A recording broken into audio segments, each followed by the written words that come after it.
Hi, I'm Dr. Claire Johnson. I'm here today to talk with you about some topics that are near and dear to my heart, which are public health, prevention, and wellness, and how they relate to chiropractic care.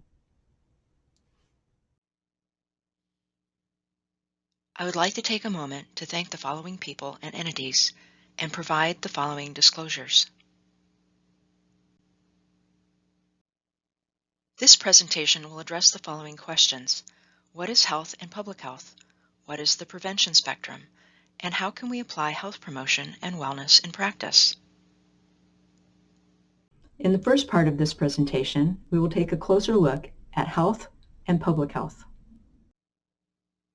The words health and public health sound similar, but they have different meanings.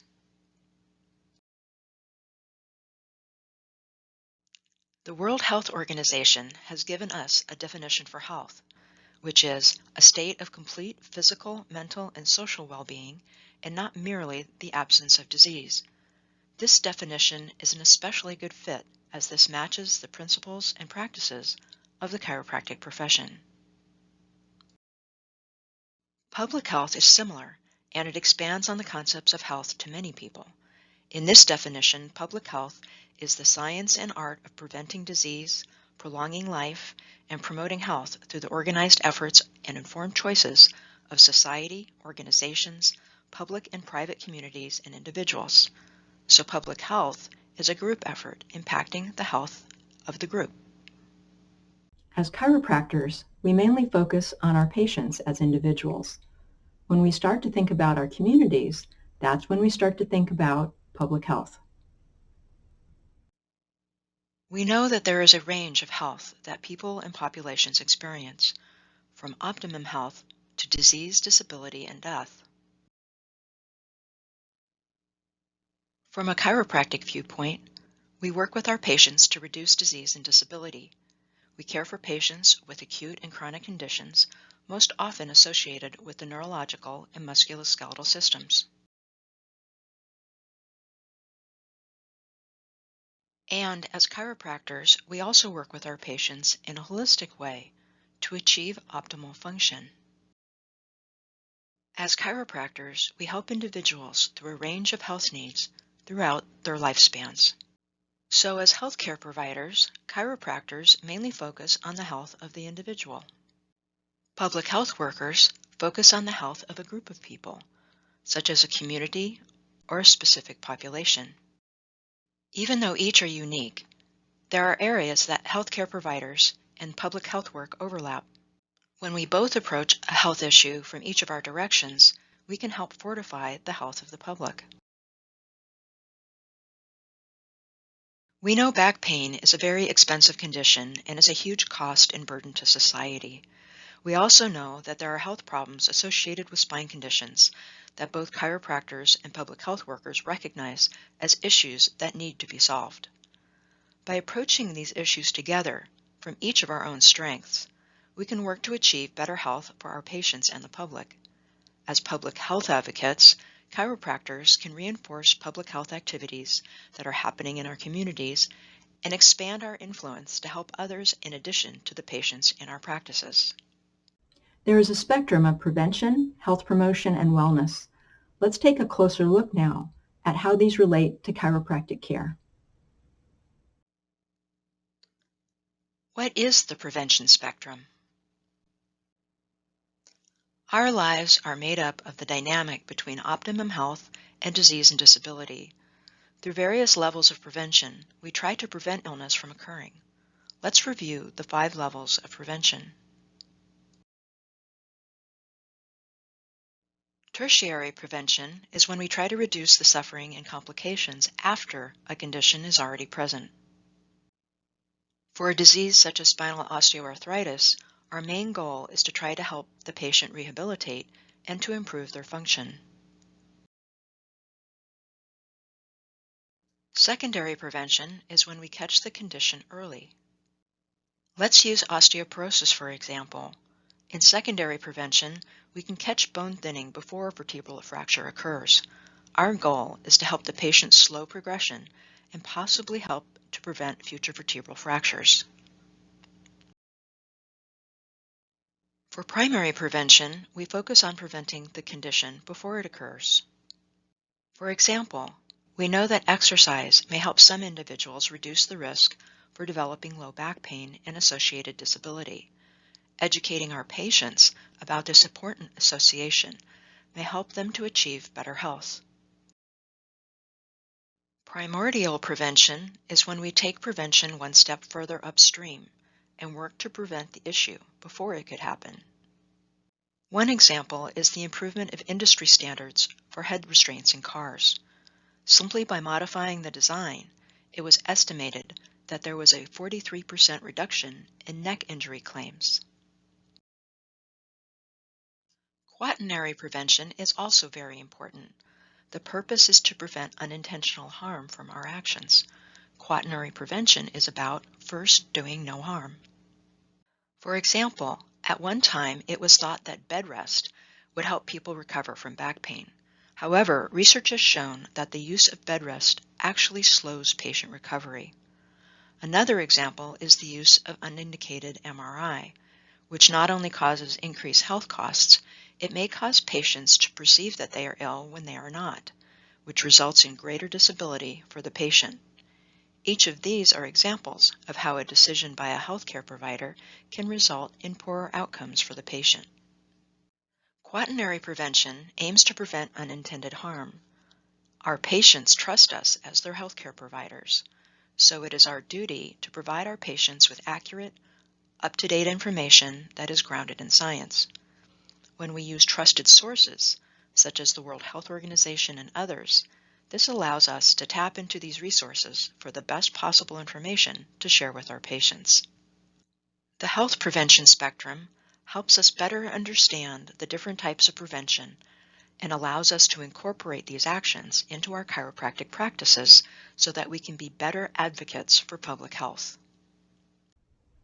What I would like to discuss next are our findings from the Global Spine Care Initiative, evidence-based information about prevention, wellness, and chiropractic practice.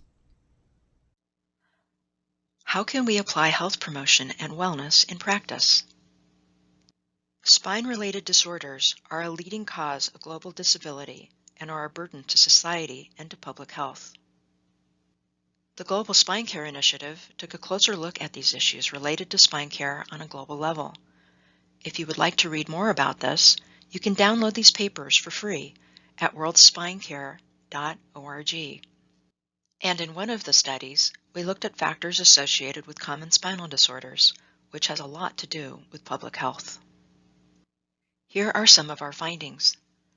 For spine care, only a few patients need the costliest procedures, whereas the majority of the population need the least expensive interventions. However, up until now, most of the attention has been on high-cost procedures. Our suggestion is to flip the pyramid.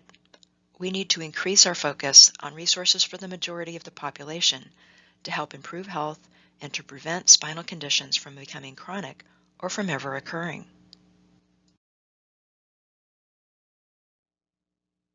This concept fits in perfectly with what we do as chiropractors. When we help our patients, we normally screen them for urgent conditions, collaborate with other healthcare providers when urgent care is needed, and focus our assessment and analysis on what might be causing their problem.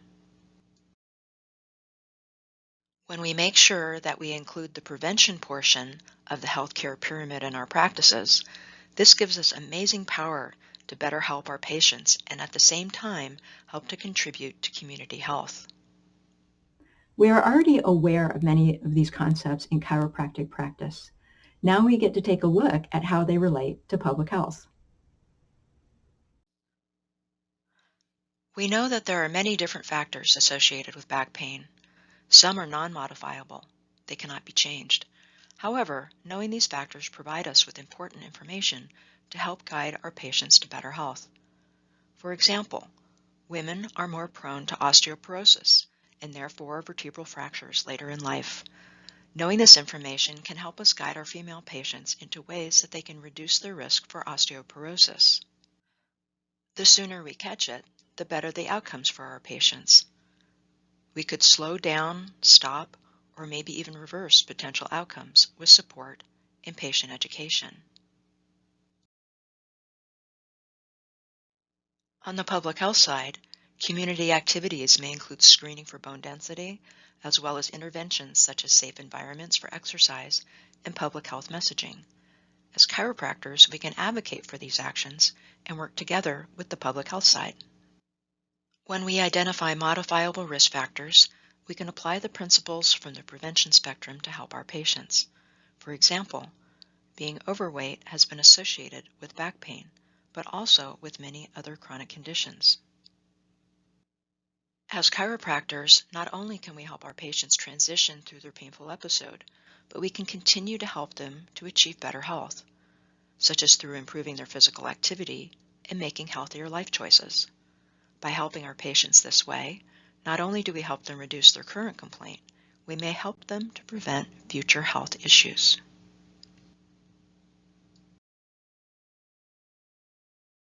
Public health actions may include addressing access to safe places to exercise, access to healthy food, or tax for foods known to be linked with health problems. Chiropractors can help advocate for healthier communities by participating in lobbying or supporting community public health efforts, as well as promoting healthy behaviors to their patients in practice. There are many ways that chiropractors can become more engaged as public health advocates. Look at your community and find a need. Pick a topic that you are interested in and one that would do the most good. There are so many ways that we can get involved, and it starts with what we do in our practices as chiropractors. Let us review what we have learned. Much of what we do as chiropractors includes prevention. We recognize that we can work together with public health and be public health advocates.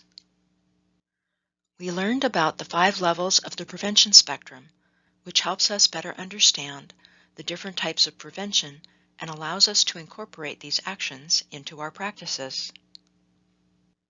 We saw examples of how chiropractors can apply health promotion in practice, and that this part of the healthcare pyramid has amazing potential for us to better help our patients with their health, and at the same time help to contribute to public health. And we learned that in a combined effort with public health care workers and programs, chiropractors can contribute as public health advocates. I hope you enjoy this overview and that you will consider including more prevention in your practice and becoming an advocate for public health in your community. Thank you.